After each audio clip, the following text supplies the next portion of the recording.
Hello agents, in this video I'm going to share with you the perfect DPS build to use on the new Operation Iron Horse raid on the Division 2.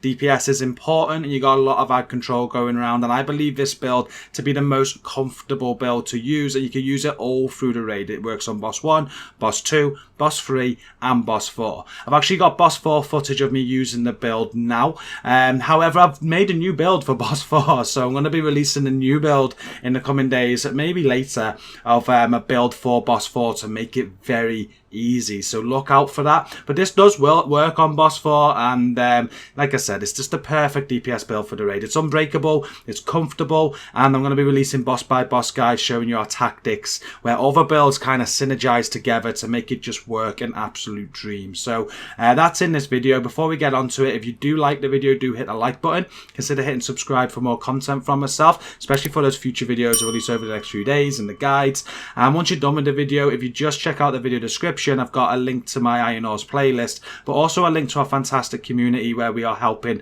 with Iron Horse, and we're still helping with Dark Hours as well. So after this video is done, check out that link and come and check us out. It'd be good to meet you.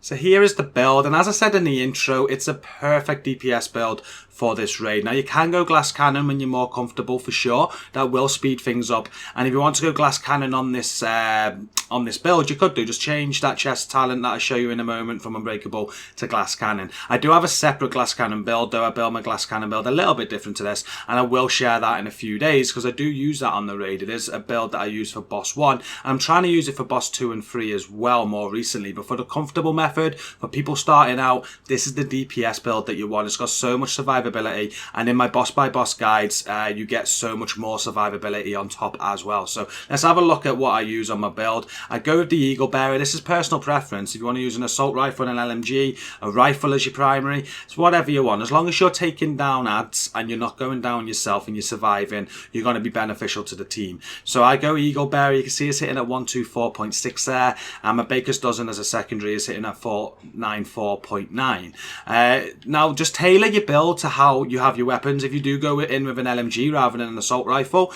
you won't want the Fenris piece, you want a Petrov piece. So just common sense for the weapons that you're using. You can see I've got Fenris for my assault rifle, and I've got Overlord for my rifle. So you want to do the same thing, but your build will just look like this. I go to Walker Harris & Co mask. I use, it's God rolled. I've got weapon damage maxed out, crit hit damage maxed out, crit hit chance maxed out. I've even got a crit hit damage maxed out mod on there. The one piece Walker Harris & Co gives me 5% weapon damage. I've got loads of reasons why I only use one piece, but I'm not going to discuss them in that video. I've done a lot of maths, and I believe one piece is the way to go for the I'd say the optimum damage. But yeah, 2 pieces of this with damage to armor isn't the worst thing in the world either, but I just go to 1 piece. The chest, as we just said, is a Fenris. I've got weapon damage, crit hit chance, and crit hit damage mod on there. Got the unbreakable talent, so when your armor is depleted, armor is repaired by 95% of your armor, which is very OP. And the 1 piece Fenris gives me a 10% assault rifle damage as well. And as I said just a few seconds ago, if you want to turn this into glass cannon, you can do by just changing that talent there to glass cannon and to glass cannon build.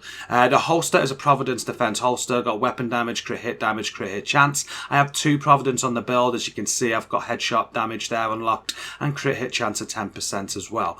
The backpack is a Providence defense, the perfect vigilance one. The gift, it's got weapon damage, crit hit chance, crit hit damage mod.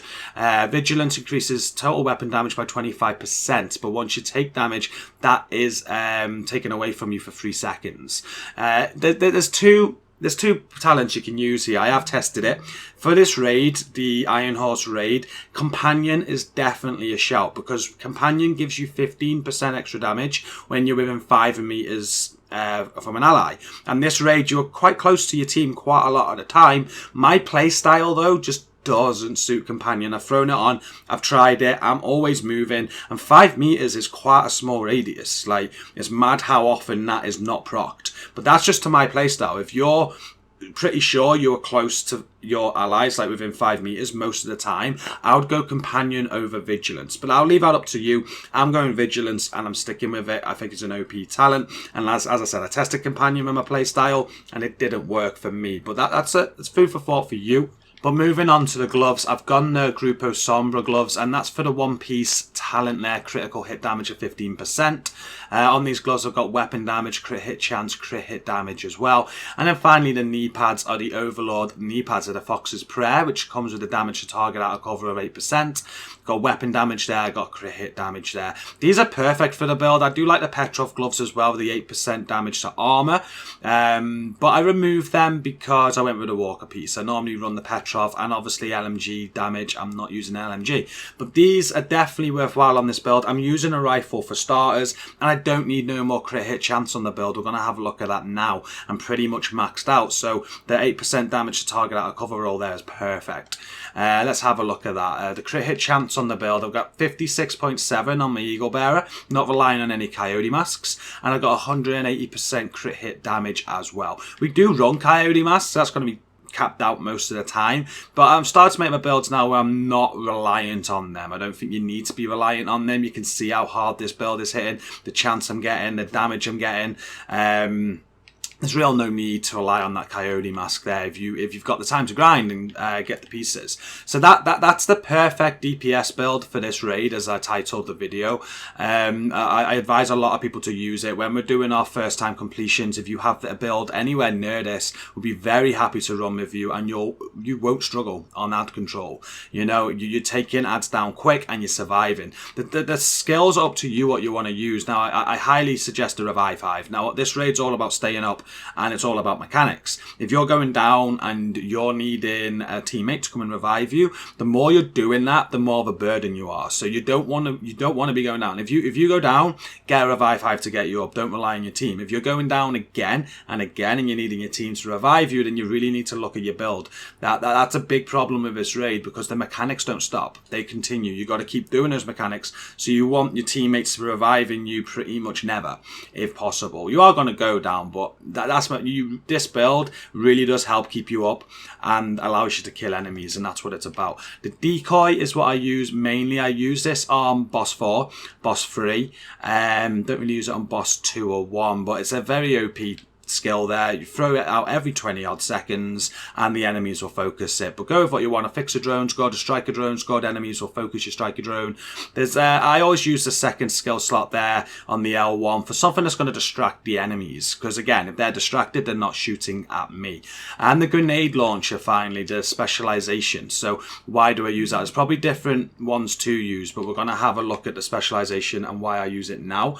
It's mainly, like, I use it for dark hours as well, and what I like about this specialization, the number one thing is not that one, this one, ignore explosions. So the brace for impact can only trigger once every 60 seconds. There's a lot of explosions going on in Dark Hours, not so much in Iron Horse apart from the last boss, but I have a different build for the last boss on Iron Horse. Now I started this week saying I had 6 builds to show you. I've actually got 7 now. I've created a build just for the last boss. We're going to be sharing that tomorrow or later, I don't know. I get 2 videos out today, but it's a great build for the last boss. You wouldn't use this one. You'd grind for another build for the last boss to make it very, very easy, and this specialization would again be used for that. But it's not just that there, you've also got burn resistance, which I think comes into account in this raid, and you're giving your team 5% damage to targets out of cover. I think that's good for this raid. There's so many things about the demolitionist specialization that are good, so I highly recommend that. If there's another specialization that you like to your play style, or that, you know, you're not wrong, go for it, whatever works for you. But that's what I like about the demolitionist, and that is it. That's the build, guys. Thank you for watching. I got more builds coming. This is the 3rd build out of 7 that my team uses for the Iron Horse raid. I've got another build. I've got another 4 builds coming. They're going to be the next few days, and we're going to have our boss by boss guide as well, where I explain all the tactics that we use, show you the visuals, and show you how to get it done. So I do hope you liked the video. Hit like if you did. Share it where you can. Subscribe if you're new around here for more content from myself and to get those future videos. And there's a link to the playlist in the description to see all of my Iron Horse content.